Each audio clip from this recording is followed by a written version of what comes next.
So we'll probably do a deeper dive on this in the future, but I just wanted to quickly address some of the comments about my beliefs on circumcision. So let's see, where should we start?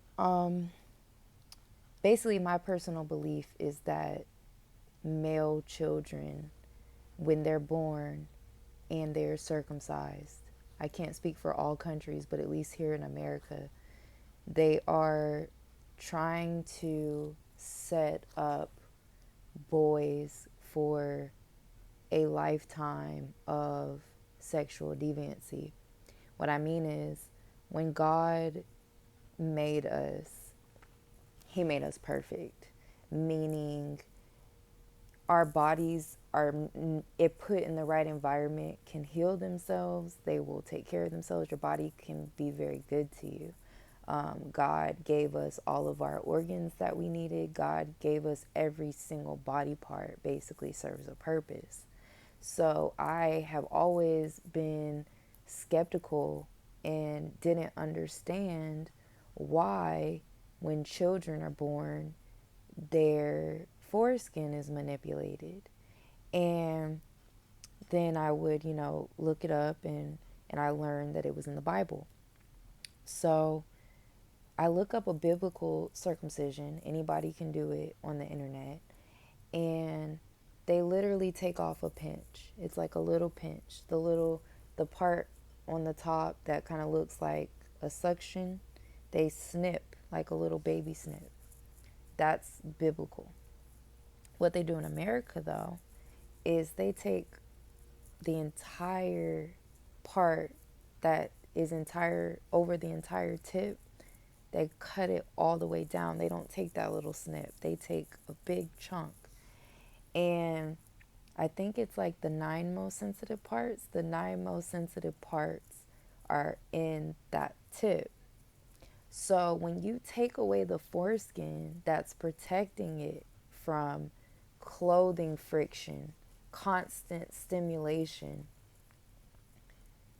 you're manipulating people.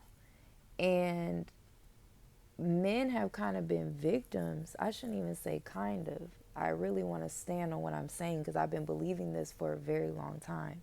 I'd say, I think I came to this conclusion at least over a decade ago.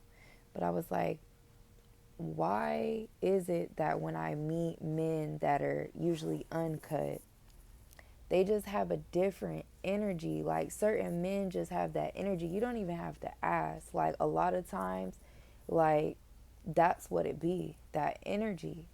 And it's because, and I'm not saying like, oh, men that aren't cut, like, they aren't, on one and like have strong sexual desires. I'm not saying that. But what I'm saying is, when you take away that foreskin, you're definitely putting a person in a higher possibility to be manipulated and easily desire and want and crave constantly sexual stimulation.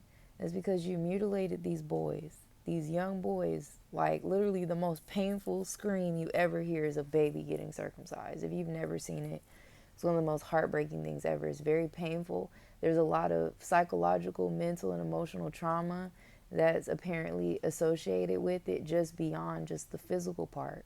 But to get back to that, like I said, your foreskin was put there to protect you, to protect yourself from that constant stimulation. They take that away from you as a child. And now, instead of being protected, your innocence being protected, you've now been sexualized from the time of a baby. You weren't sexualized when you lost your virginity, the first time you had something done with you. No, that happened to you. I shouldn't even say to you, I don't want to be offensive, but these are my beliefs. Um, that's what they do. And it's just not meant to be exposed constantly. You have friction from your underwear, friction from your pants, friction from the wind, friction from whatever that you should not be exposed to 24/7. And then people wonder, oh, why is it that all men want is sex? And why this and why that? And why are men so promiscuous? Like, just all these tropes and all these stereotypes. And then, like, I sit and ask myself, because I'm like, yo, I and us as women, we have lips that protects our clitoris. And it's like, if you really sit and think about it, imagine if we circumcised in this country. Like, imagine. I don't know much about female circumcision. Most of my studies have been in males because that's what we practice in America.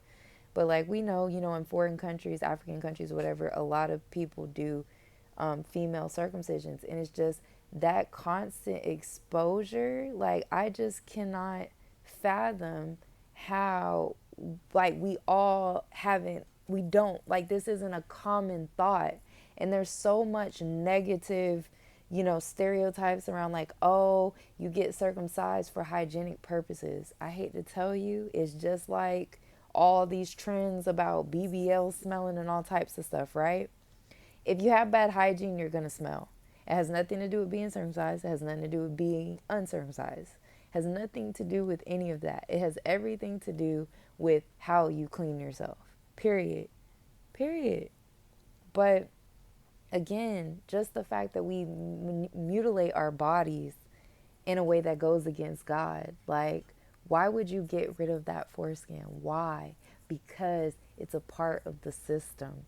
They want you to be signed up for a life where you are basically at servitude of vagina. That's what they want. They want you constantly craving it.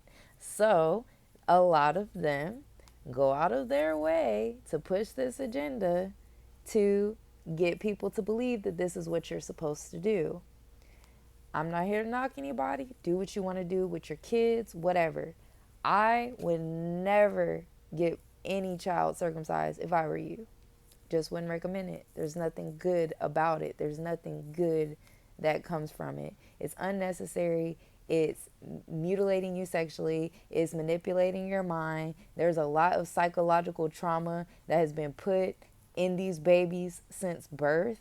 And honestly, at a point, we should be kind of mad about it. Like, it's not okay. And you can disagree how you want. That's fine. We're all entitled to our opinions. I'm just sharing one that maybe you haven't heard before.